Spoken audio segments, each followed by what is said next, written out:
Ito'y pagtuturo ng Diyos na kinalulugod niya.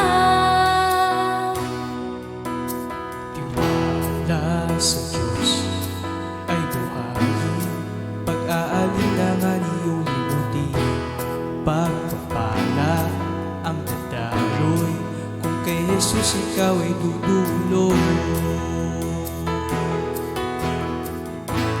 Di kanya iiwan, ika'y kanyang tutulungan ngayon at kailanman.